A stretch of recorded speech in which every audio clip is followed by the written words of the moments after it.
Vážení občania, milá mládež, vítajte na oslavách Sviatku práce, na oslavách 1. mája 2000. Ako prvá popod našej tribúny defiluje slovenská vláda. Na jej čele kráča premiér Dzurinda, ktorý hrdo drží nad hlavou víťazný bicykel, z ktorého kto si ukradol predné koleso. Premiér takto demonstruje, že celá jeho vláda má okoliesko menej. Ale usmievajú sa aj ostatní podpredsedovia a ministri. Defilé našej vlády je veľmi dlhé, hlavne preto, že jednotliví členovia si od seba udržiavajú veľký odstup. Jediní, ktorí sa držia za ruky, sú Mikloš a Šmegnerová, lebo ich rezorty sa majú slúčiť, aby tak vytvorili nového ministra, ktorý sa bude volať Šmegloš.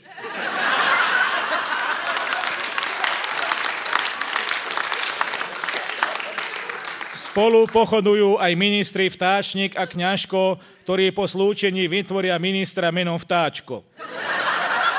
Vládny sprievod uzatvára minister Čarnogurský, ktorý so zaviazanými očami v jednej ruke drží tupý meč a v druhej váhy plné ruského uhlia.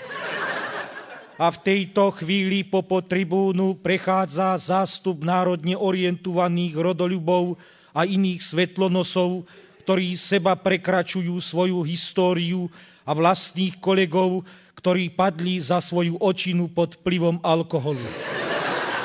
Sprievod vedú dvaja inorakí a predsa z jedného hniezda výdevší lídri, konkrétne Ján a Anka, čiže dokopy Johanka, konkrétne Johanka z Parku kultúry a oddychu Žilina.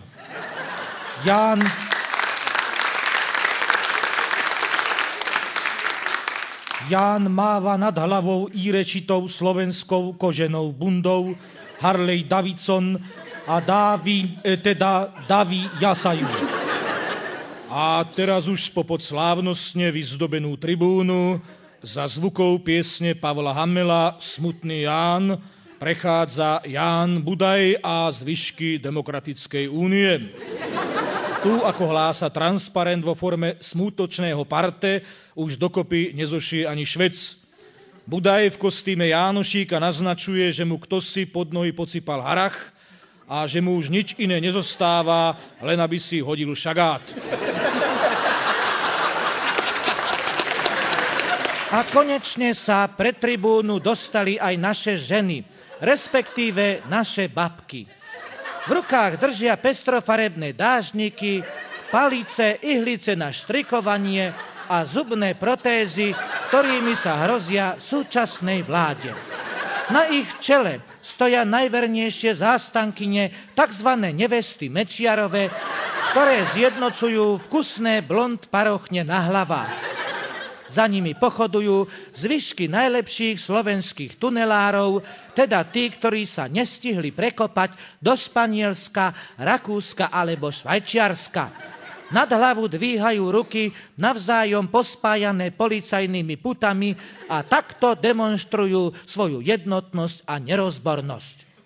A konečne popod našu tribúnu prichádzajú jednotky rýchleho nasadenia, tzv. Kukláči. Nad hlavami víťazne držia nepriestrelné dvere od vily Elektra, aby tak ukázali, že zákon platí pre každého. Súčasťou ich defilé je alegorický voz, tzv. Zelený Anton, v ktorom sedí žltý Vladimír.